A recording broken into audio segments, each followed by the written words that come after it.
So, friends and comrades, distinguished guests, His Excellency Ambassador Felix Plasencia, Her Excellency Ismara Vargas Walter, Minister Zhao Fei, and Phonesy Boulom from the Lao Embassy. Welcome to this celebration of the 75th anniversary of the founding of the People's Republic of China, and thank you, all of you, for taking the time to be with us here today. To my knowledge, this is the first event of its kind and of this sort of size and dimensions to be held in this country for many years, probably more like many decades. And that we've been able to do this event now in 2024 and also have a parallel event tomorrow in New York City in spite of a relentless propaganda campaign against People's China is very interesting, and I think speaks to a number of factors. Firstly, and most importantly, is what the role that China's playing in the world. And increasingly, people can see what China's doing, and that stands out in very stark contrast with the role that's played by countries such as the United States and Great Britain. For example, a genocide is currently going on in Gaza, with the US and with Britain providing the warplanes, the munitions, and the diplomatic cover. Meanwhile, China has consistently called for an immediate, a permanent, and unconditional ceasefire and for the withdrawal of troops, and has been working to support the restoration of the legitimate national rights of the Palestinian people. Meanwhile, as NATO countries continue throwing fuel onto the Ukrainian fire, aiming to fight Russia to the last Ukrainian, China constantly reiterates the need for a solution based on dialogue, one that respects the sovereignty and the legitimate security concerns of both Russia and Ukraine. As the US and its allies push an electoral coup in Venezuela, China stands by international law, it stands by the principles of the United Nations Charter, it stands by the principles of non-interference in other countries' affairs, and it offers its support to and its solidarity with the people and the elected government of that country. As the United States imposes a cruel, suffocating blockade for 60 years on Cuba and refuses to take it off the list of state sponsors of terrorism in the hope of starving the Cuban people into rejecting socialism, China offers Cuba the much-needed aid, trade, investment, and solidarity. No country is doing anywhere near as much as China in terms of tackling the climate crisis. And through the Belt and Road Initiative and the Global Development Initiative, China's helping countries around the world to break out of the underdevelopment imposed by centuries of colonialism. Meanwhile, here we are in the West, we're facing a cost of living crisis, poverty gets worse every year, inequality gets worse every year, homelessness gets worse every year, alienation gets worse every year. Meanwhile, China has wiped out extreme poverty. Literally every single of the 1.4 billion people in China has guaranteed access to housing, food, clothing, education, healthcare, clean running water, and modern energy. And living standards are rising at a rapid rate. In the West, our infrastructure is collapsing. China has 2/3 of the world's high-speed rail and 98% of its electric buses. So even though China is subjected to these endless, lurid slanders, increasingly people can't ignore the positive things that are taking place in terms of both its foreign policy and its domestic development. So that's the objective factor. I think there's a subjective factor as well, and without wanting to exaggerate and without wanting to be arrogant, I think in its 3.5 years of existence, Friends of Socialist China has played a valuable role in terms of explaining the realities of Chinese socialism, particularly to a Western progressive audience.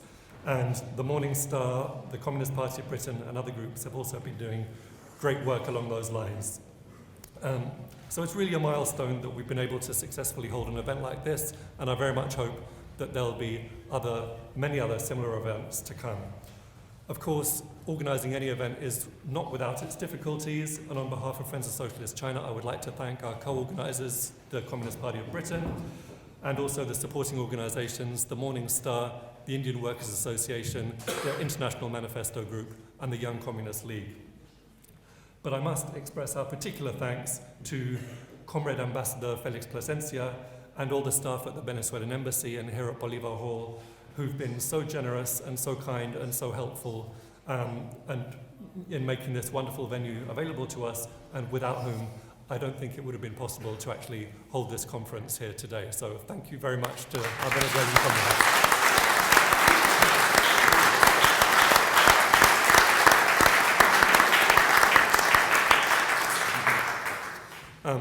Before we get started on the conference agenda, there was a wonderful speaker who was going to be joining us today, who'd made arrangements to come over from India, but sadly passed away a few days ago.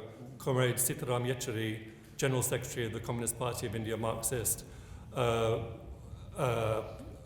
heroic leader and creative Marxist, and a very long-standing friend of China. So I would like to ask Comrade Harsev Bains from the Indian Workers' Association, GB, to come and just introduce a tribute to Sitaram.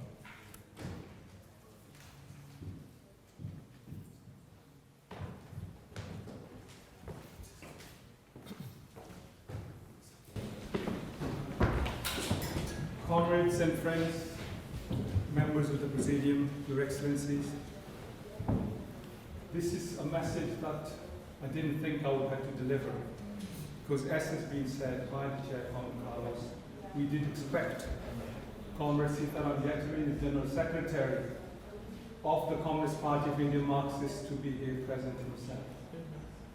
Sadly, that was not meant to be. He was genuinely a great friend of China. Him leading the party of the Communist Party of India Marxists took a lot of stick for being a friend of China. But he stood on his principles.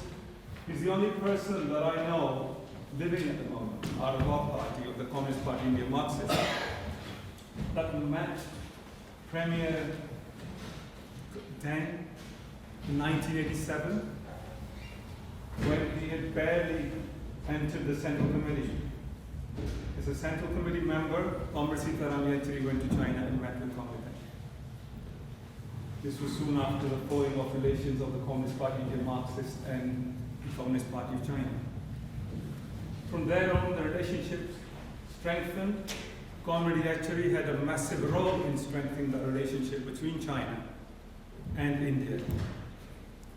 And it wasn't unsurprising that in 2015, when he became the General Secretary of the Communist Party of India Marxist, that he was to go to China again on another trip where he met President Xi, and I thought you were going to put a photo, but never mind, I think you were on that. So there, I think you would have seen the photos rolling earlier on.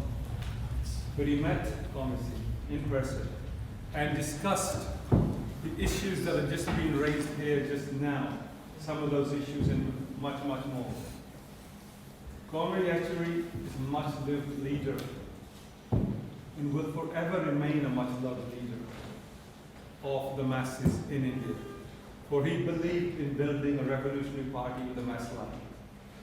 He'll be known for many, many things. Much has been written, much will be written. Today, as we sit here, half an hour ago, the biggest condolence meeting ever held in Delhi is taking place right now. People from all walks of life, all parties are paying homage to this genuinely much-loved comrade, whom I had the pleasure of knowing and hosting him, if you could say that, of being in his company at our house and myself being in his company at his house. For me, it's a personal loss. It's a loss to the Indian movement at all levels.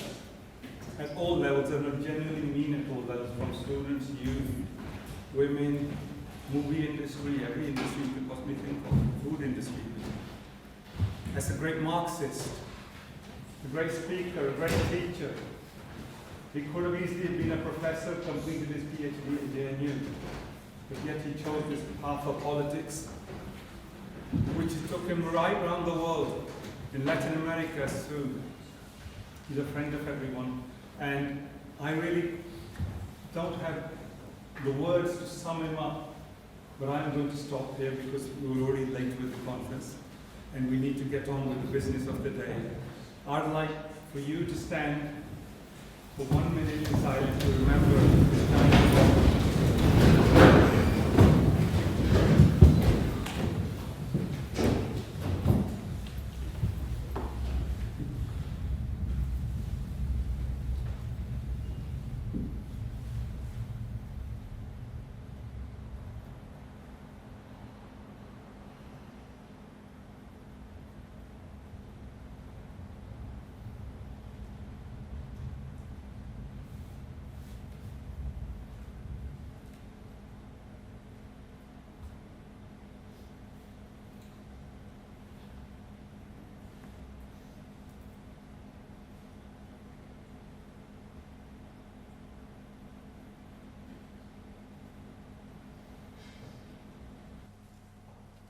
Thank you.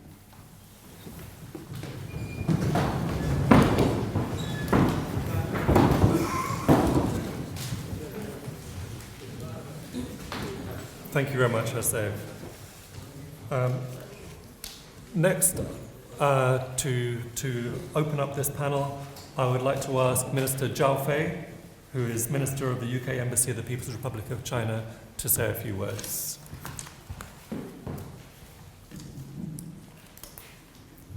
Thank you, Comrade, for giving me the chance to make some remarks. First of all, I'd like to express my sincere condolence for the passing away of our dear friend from England.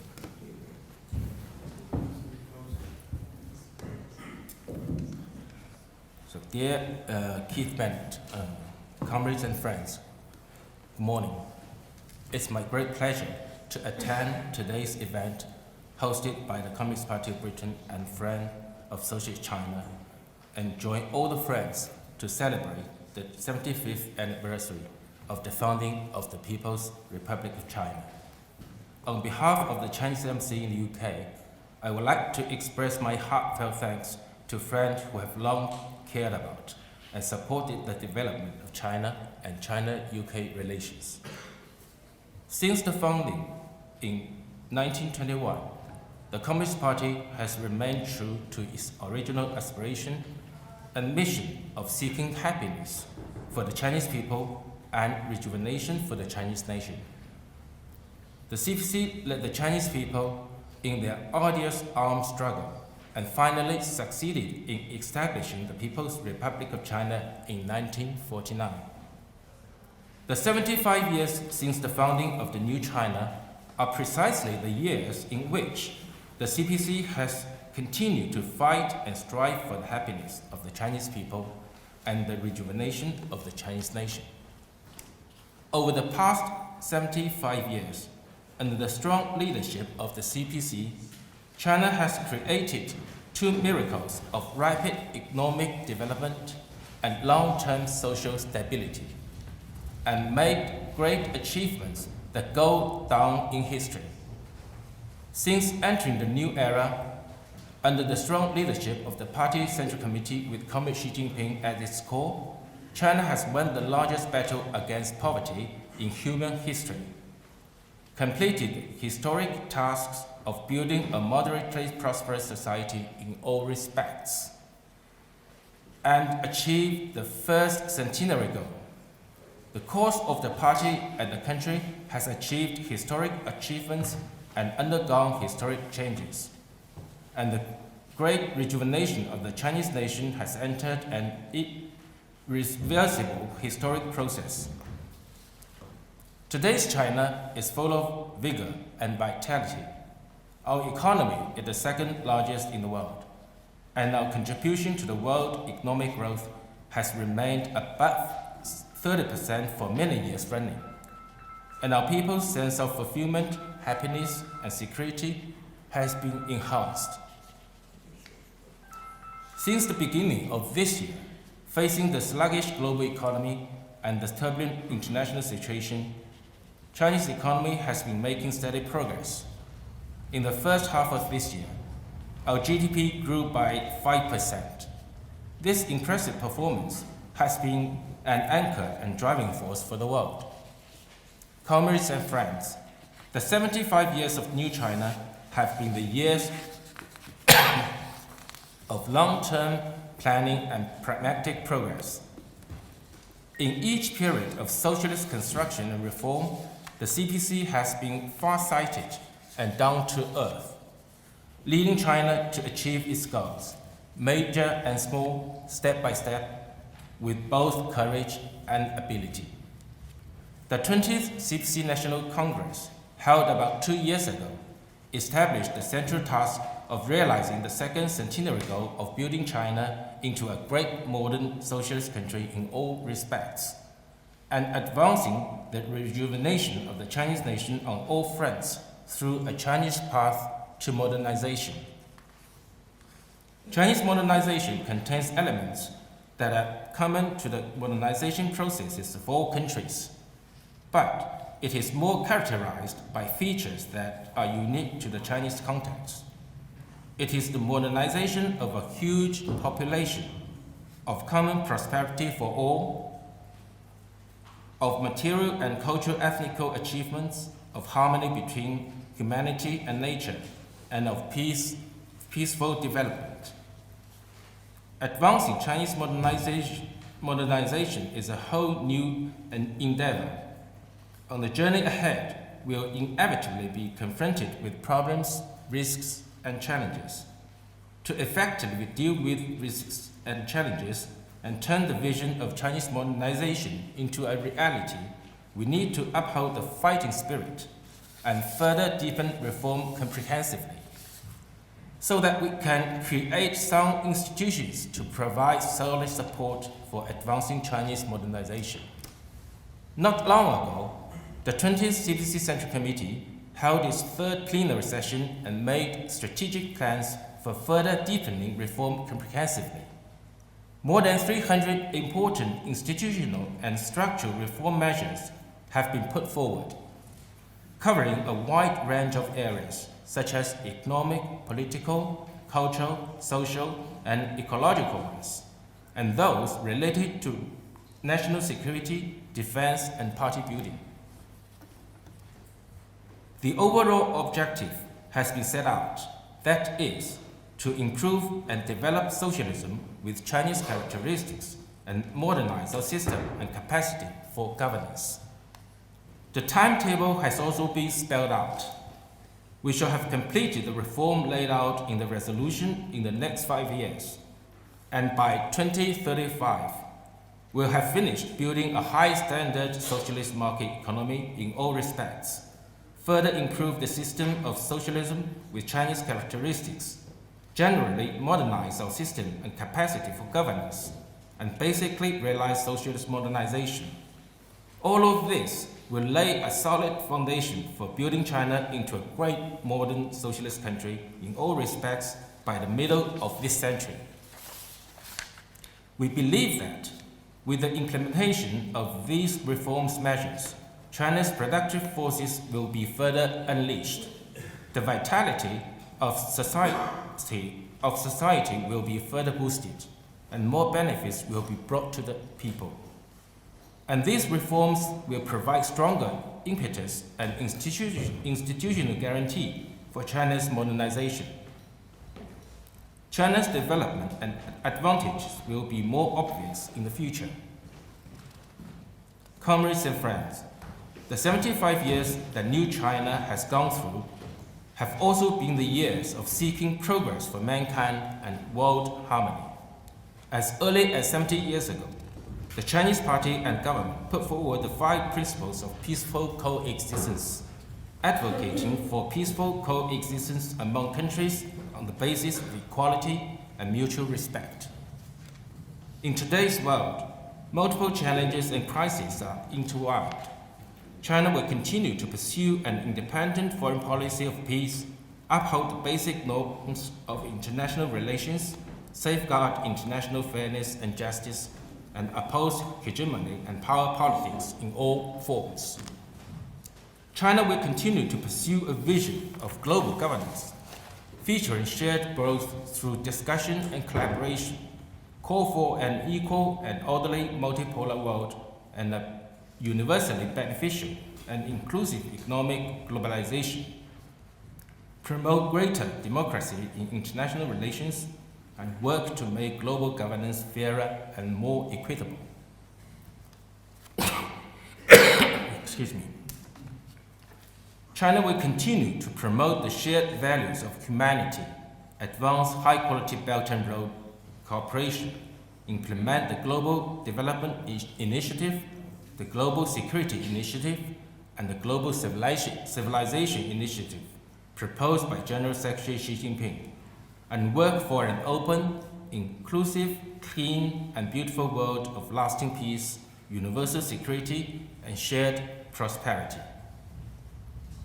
China will always be a builder of world peace, a contributor to global development, and a defender of the international order. China will continue to provide new opportunities for the world with our new development and work with all countries to build a community with a shared future for mankind. The greater the cause, the more difficulties and obstacles there will be. Let us continue to strengthen our confidence and keep fighting for our goals. In this process, we also make new contributions to the development and progress of mankind. So to conclude, let us wish the People's Republic of China new prosperity and the people in both China and the UK greater happiness. Thank you.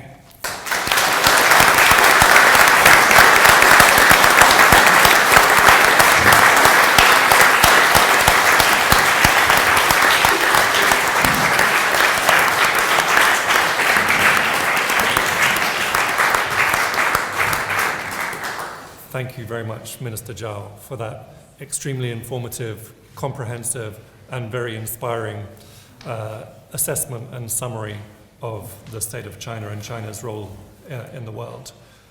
Next, I would like to introduce Phonesy Boulom, who is First Secretary of the Embassy of the People's Democratic Republic of Laos. We're very, very grateful that you could be with us today.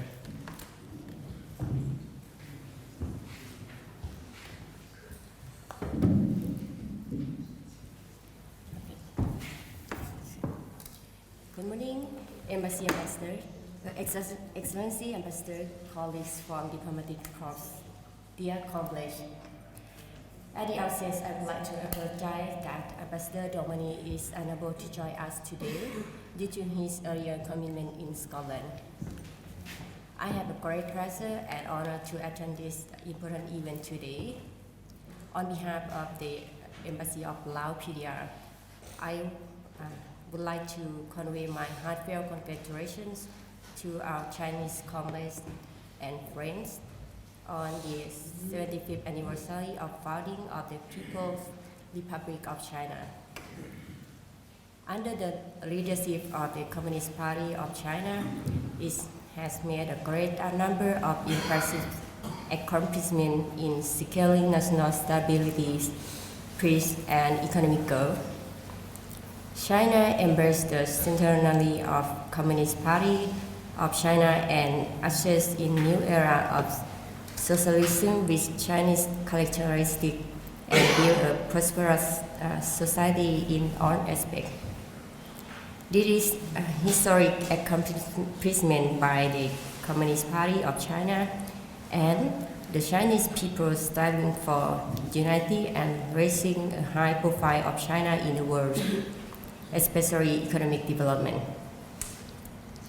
Laos and China have enjoyed a long-standing relationships and stable strategic partnership for a long time based on four goods, namely good neighbors, good friends, good colleagues, and good partners. The two parties and the two governments have sympathized and supported each other in the struggle for national independence, liberation, and building socialism, which had great and national independence and liberal buildings, absorbing a deep friendship. Laos and China are socialist countries with the same ideals, with similar political regimes and development paths. Although the regional and international conditions are rapidly changed and complicated, both countries have continued to adhere to the direction of relations based on mutual trust, provide assistance, and create mutual benefits at high levels. Lao PDR, under the leadership of the Lao People's Revolutionary Party, nowadays continue to enjoy political stability, peace, and social orders, and steady economic growth, which are foundation and precondition for social and economic development. Laos was one of the fastest growing economies in the world prior of COVID-19 pandemic, averaging growing of 7.5 to 8% per year. But then the outbreak of the pandemic came, by which the country has been heavily affected. In the first 6 months of this year, economy grew about 4.7%. The government adopted in 2021 the 9 5-year National Socio-Economic Development Plans for 2021 and 2025, with the aim to graduate from LDC status by 2026 to become a self-reliant and an upper middle income country by 2030. This 5-year plan set out the fundamental direction for creating a new turning point in socio-economic development in the coming years. Once again, we are all here today to commemorate the 75th founding anniversary of People's Republic of China. On behalf of the Lao government and my own behalf, I would like to express my warmest congratulations and best wishes to Excellency Zhao Fei and entire family people of China's good health, well-being, and greater success in your noble tasks and continuous progress in prosperity. I am pleased to know that the existing bond friendship of cooperation between our two countries have been further enhanced continuously and widely on various areas. I am confident that our bilateral relations will be further enhanced in the coming years. Let us build together socialism. Thank you.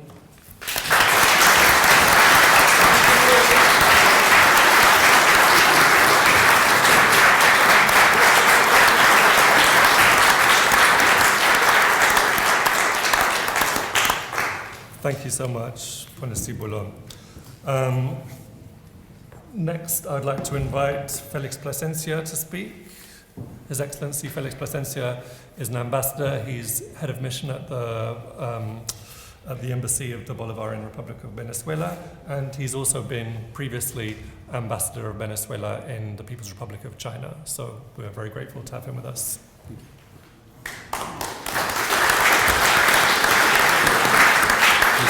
Thank you. Thank you very much. First of all, I would like to thank you all for being here at the Bolívar Hall.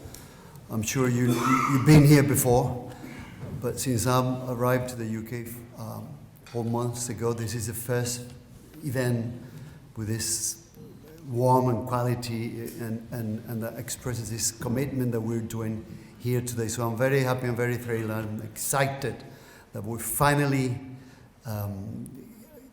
getting into the Bolívar Hall and filling the room for this causes are part of our commitment with the peoples in the global south. This house, this building, these premises belong to the Venezuelan people, but I have to say that from today should belong also to the people in London. So make sure you use it and you give us an agenda of events that will take all the days of the month and all the days of the year with such a quality and profound, deep commitment to our people and the world. So I'm sure you're aware, but I have to say that because I'm responsible for this premises. I'm the Venezuelan ambassador to the UK, though we can elaborate on that. I'm the chargé d'affaires of Venezuela to the UK because the British government won't allow me to be ambassador because they don't recognize my government. So that's part of the abuses of the West against a sovereign and free country and against our people. But this building was bought by the Venezuelan government more than 50 years ago to approach our people to the people in the UK by cultural events, by also political events and social events like this are about caring about our people. The next building to this one, which is a house and nowadays is a small museum, was the house where one of our main heroes, Francisco de Miranda, lived more than 200 years ago. And I want to abuse the opportunity to invite you to visit the next door house, which is a small Georgian listed house, and is a museum that tells the history of the struggle in Latin America against the Spanish Empire more than 200 years ago. In that house you understand about what Miranda's done and others that came to see him, to meet with him at that house, like O'Higgins from Chile or San Martin from Argentina. And in that house they thought of freeing South America, and they even thought of creating one country out of a whole imperial region of the Spanish Empire in the Americas. So I think that's related to what we're trying to do here, to what we're trying to say here, even though it is to support and in solidarity with our Chinese comrades and friends, but it's also important because it's struggles of the global South. So I will encourage you today to have some minutes and walk next door and visit our Miranda house. Our colleagues working for us here, the members of the staff at the embassy, will be delighted to invite you there and even guide your visit with the history of the walls in that house. I have a written message here, and I would like to go through it. I hope it's not longer than expected, and I hope you allow me to do that. But I wanted to really express how happy we are, me representing the Venezuelan government of Venezuela, the Bolivarian Republic of Venezuela, you present here today with us at the Bolívar Hall to express our solidarity, our friendship, our acknowledge to the People's Republic of China. It is a great honor for me as former ambassador of the Bolivarian Republic to the People's Republic of China to be able to accompany our sister nation, China, in this warm and close gathering organized by social movements and friends of the Solidarity in London and in the United Kingdom to celebrate the 75th anniversary of the founding of the People's Republic of China.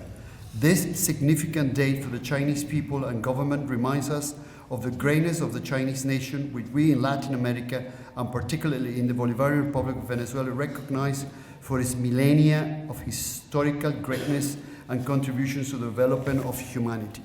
Likewise, on this day, we are called to reflect on the profound transformation that the People's Republic of China has undergone over the last 75 years, during which historic achievements have made to improve the quality of life for the Chinese people. China has been remarkably successful in achieving major goals, such as the eradication of extreme poverty, a milestone that fills all our developing nations with hope. Dear sisters and brothers, the Bolivarian Republic of Venezuela and the People's Republic of China are pioneering nations in the construction of a multipolar and multicentric world, where cooperation, solidarity, and respect for international law play a fundamental role. 50 years ago, China and Venezuela established diplomatic relations based on the One China principle, and since then, cordial and friendly relations have been maintained between both nations. However, it was in 1999, with the rise to power in Venezuela of the Bolivarian Revolution under the leadership of Comrade Hugo Chavez, that relations between China and Venezuela deepened and took on a strategic character. Today, a solid and enduring strategic partnership exists between our two nations. Following the most recent meeting in Beijing exactly 1 year ago between President Nicolás Maduro and President Xi Jinping, this strategic partnership has been carefully constructed over the last 25 years. A strategic vision of Comrade Hugo Chavez and his first meeting with former Chinese President Jiang Zemin set the path for friendship and solidarity that our peoples continue to follow today. At the beginning of his term in 1999, President Hugo Chavez made his first visit state to China, foreseeing the significant role the Asian gang will play in the development of our country as well as in Latin America and the Caribbean.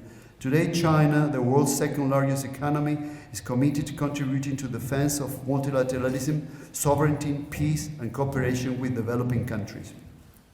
Today, the government of President Nicolás Maduro Moros remains faithful to this legacy of friendship and full understanding embodied in a special relationship with President Xi Jinping, who has consolidated himself as one of the leaders of this new multipolar world, where the quest for peace and cooperation among the world's nations is a fundamental pillar. Similarly, political solidarity and coordination in multilateral forums have been strengthened, where China and Venezuela have mutually reported each other in defending their sovereignty, respecting international law, and upholding the United Nations Charter.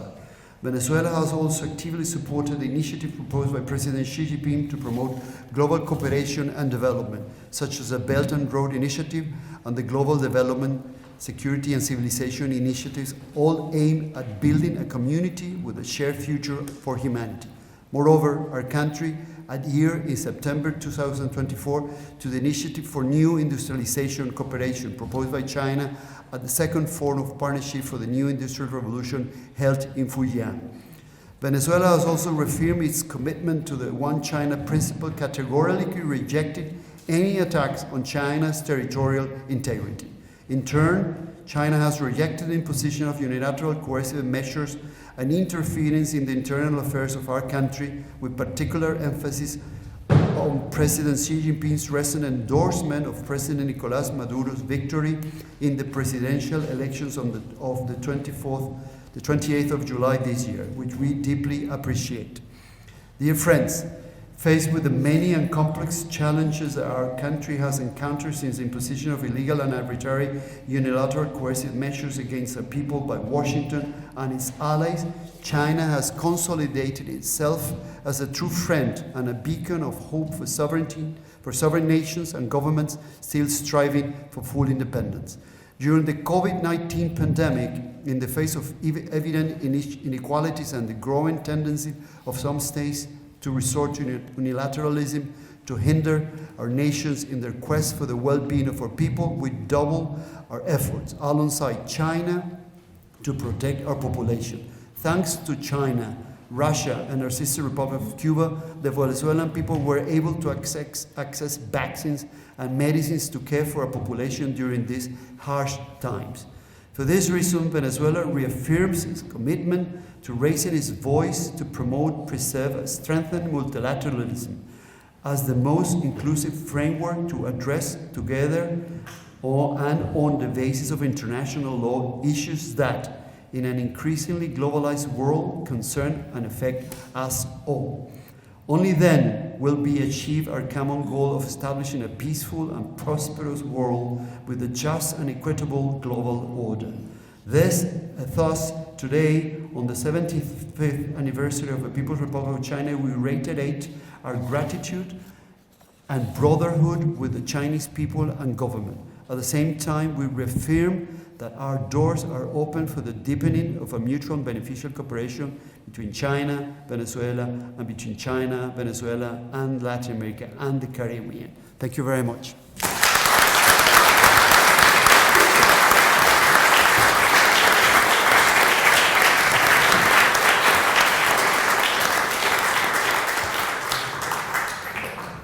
Thank you so much, Felix, and congratulations also for covering several decades of global history in the space of just a few minutes. That was extremely impressive. Next, I would like to call on Ambassador Ismara Vargas Walter, who is Cuban ambassador to the United Kingdom. Thank you very much for joining us.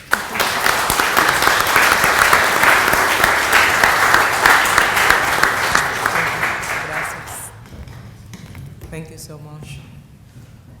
Well, comrades, friends, First of all, I would like to thank for the opportunity of being here. It's a very special day. First of all, for starting this session with a tribute to the late leader Sitaram Yechury.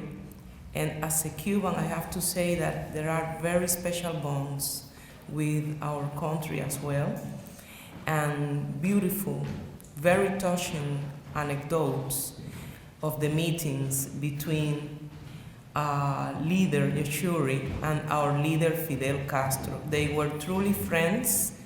They shared very, very common values, and several visits of the Indian leader to my country, and all of those are properly well kept in our hearts. So I wanted to start by saying that tribute also is something that we really value in Cuba. So thank you for sharing.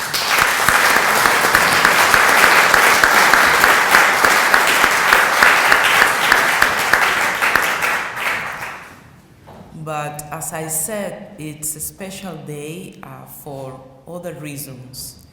And of course, we are gathered here today to celebrate the 75th anniversary of the founding of the People's Republic of China. But today, we are also celebrating the 64th anniversary of the establishment of diplomatic relations between the People's Republic of China and Cuba.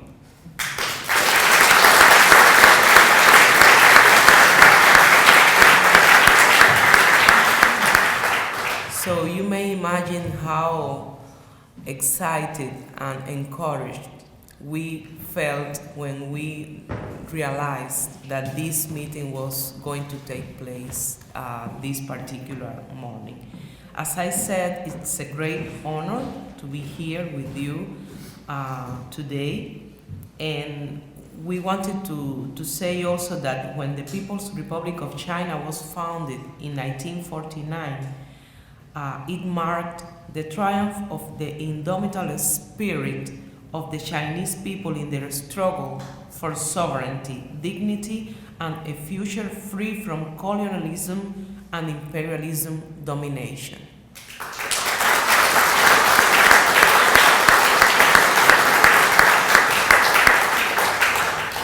That is the interpretation in Cuba of that historic event, and also the way this victory impacted far beyond China's borders, inspiring revolutionary movements in Asia, in Africa, in Latin America, and in other areas of the world.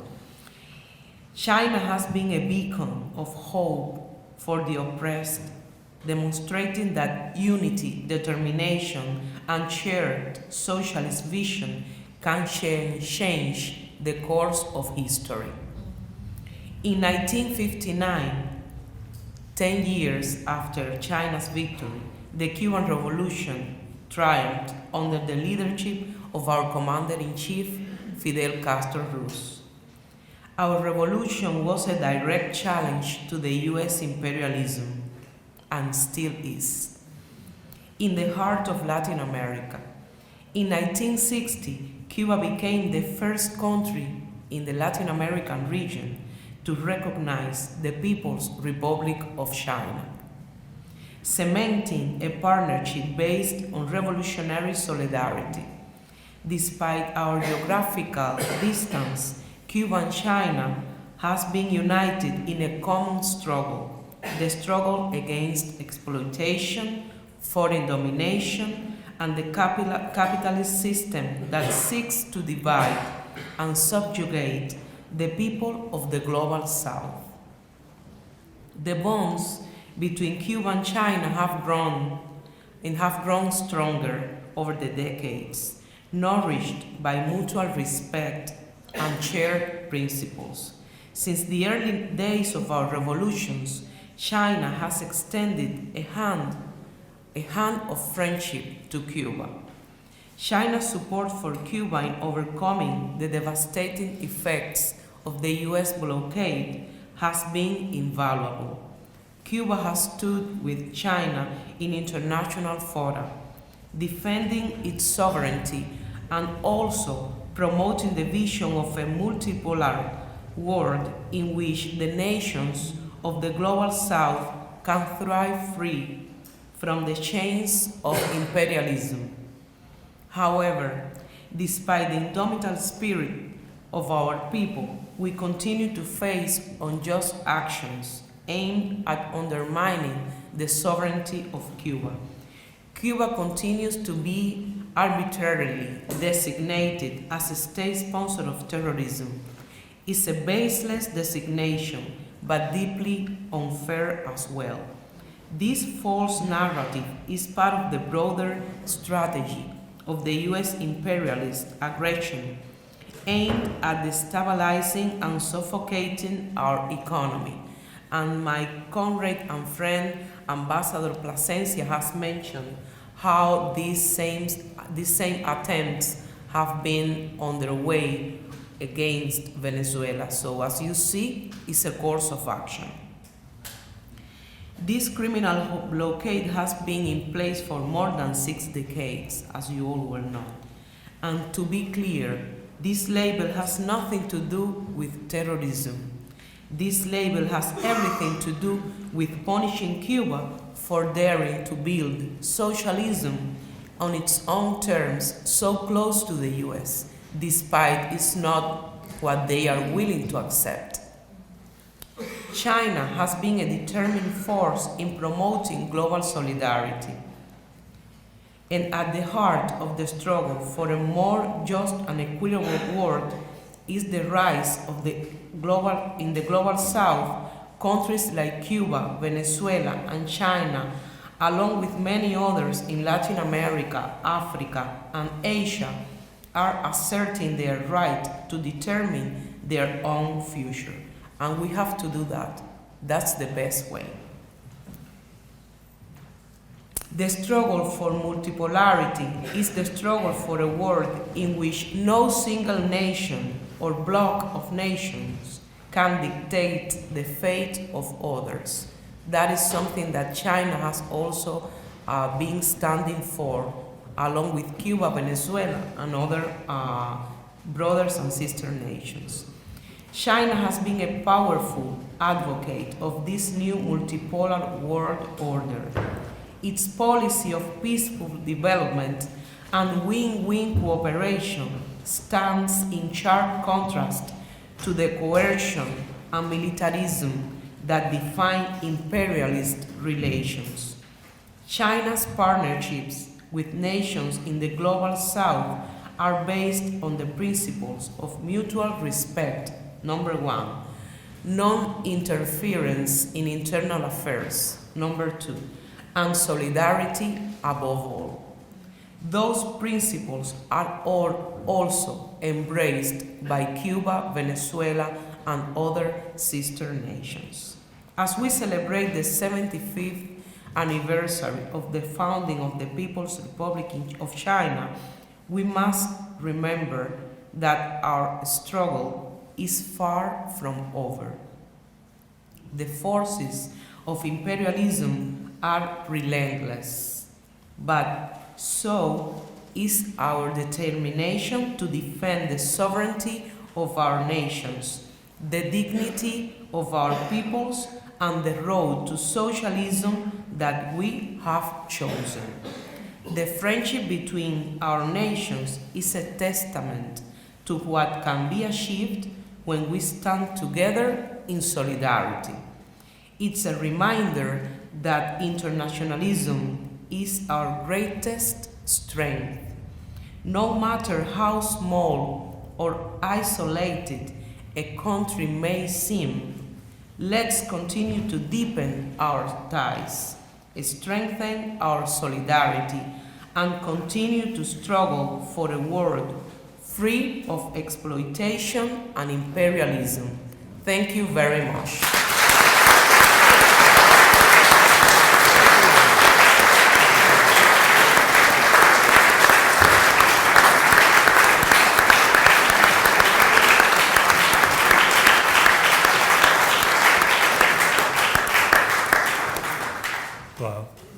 thank you so much, Ambassador Vargas Walter, for an extremely inspiring speech. I was listening very, very carefully for a single word that I disagreed with and couldn't find one, so that was frustrating, but thank you, that's fantastic. And the last speaker on this panel is Comrade Alex Gordon. Alex is president of the RMT Union, he is chair of the Marx Memorial Library, and is a member of the political committee of the Communist Party of Britain. Thanks very much for joining us, Alex.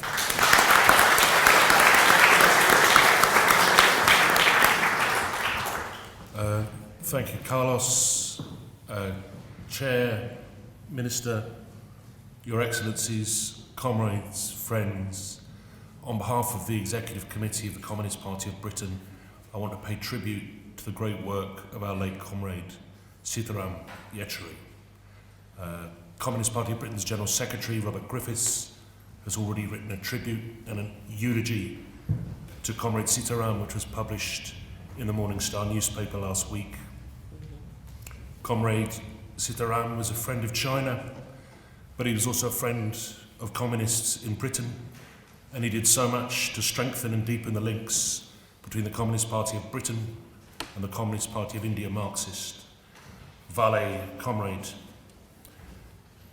The 75th anniversary of the founding of the People's Republic of China is a moment of pride and achievement for the peoples of China, but it's also a moment of hope and inspiration for peoples around the world. On behalf of the Communist Party of Britain, I want to recognise also the significance of this achievement for the working class in this country, but my remarks apply to workers more widely across the developed G7 economies and beyond.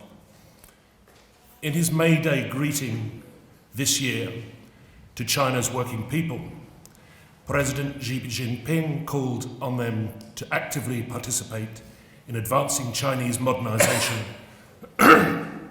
with high-quality development and work tirelessly to promote the building of a strong country and the rejuvenation of the Chinese nation on all fronts. And he asked party committees and government bodies at all levels to realise, safeguard and develop the legitimate rights and interests of workers. President Xi also replied to a letter from Serbian workers at the HBIS Smederevo steel plant whom he'd met on a state visit to Serbia in 2016.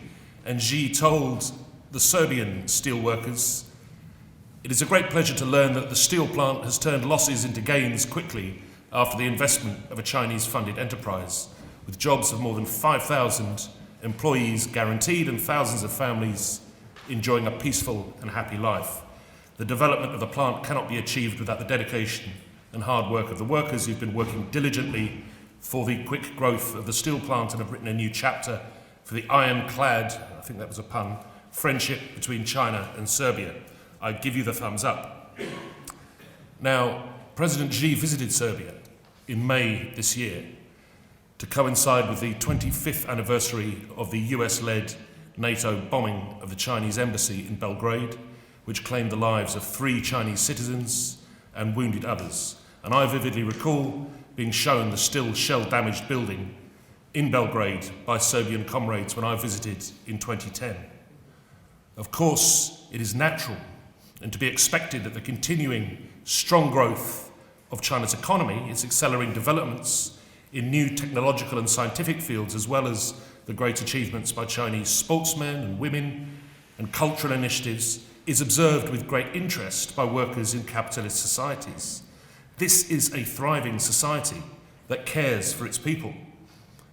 The British steel industry, meanwhile, is preparing for 2,500 job cuts this year at Port Talbot in South Wales in a government-funded, quote, rescue plan, unquote, for the Tata-owned steel plant.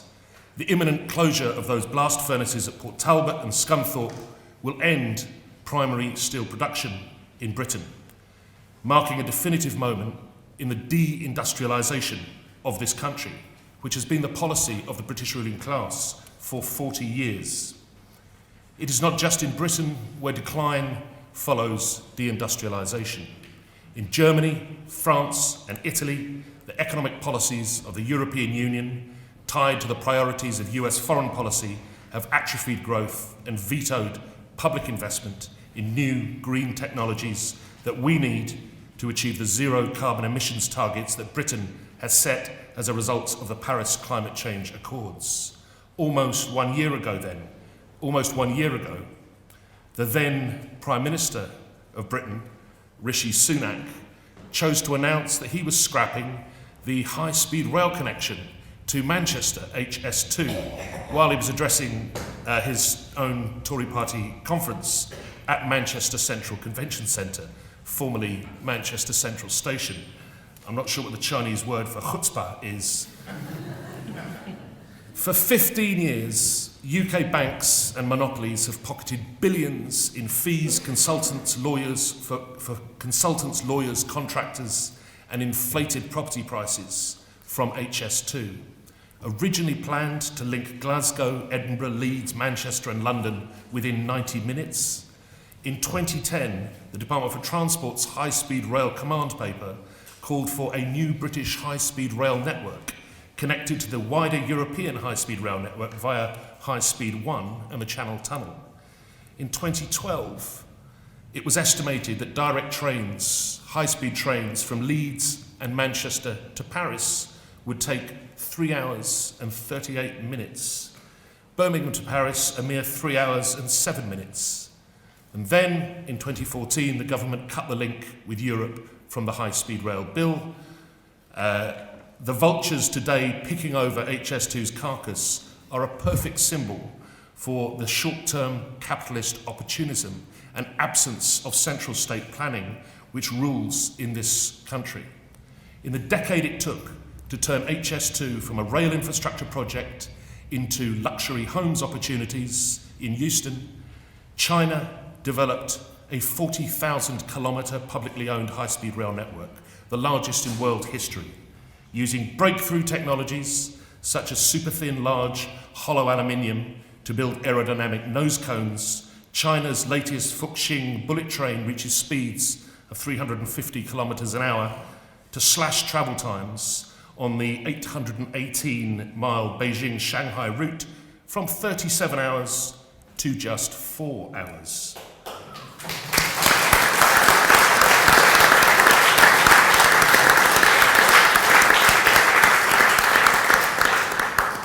In his article on the 1st of May this year in Qixi, the main theoretical journal of the Communist Party of China, Xi Jinping called for mobilizing China's hundreds of millions of workers to vigorously take part in the great cause of building a strong country and national rejuvenation. And according to Xi, since the 18th CPC National Congress, the working class has been playing a backbone role in the development of the cause of the party and the country under the leadership of the CPC Central Committee.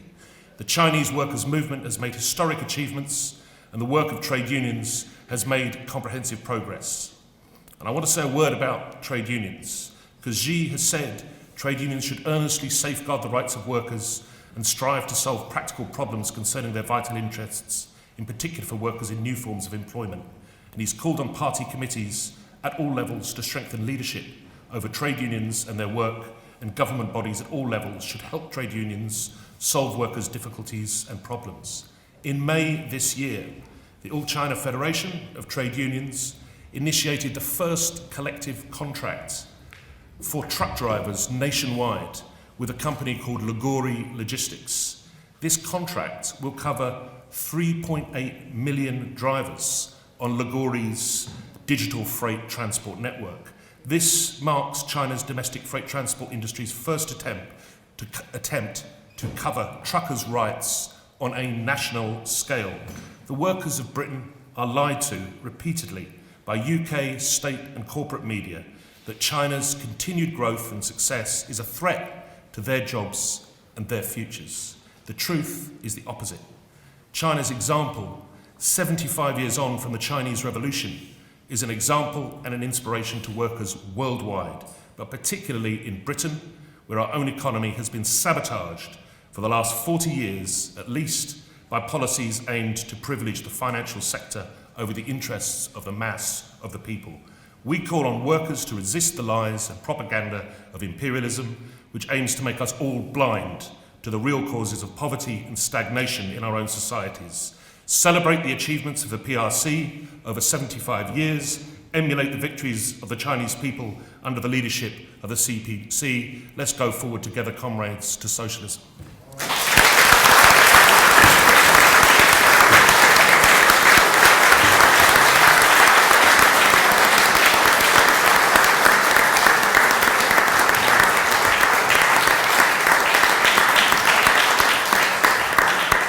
Thank you very much, Comrade Alex, for another extremely insightful and inspiring speech, and very important that we should relate the achievements of People's China to the struggles of ordinary and working class people here and elsewhere in the West.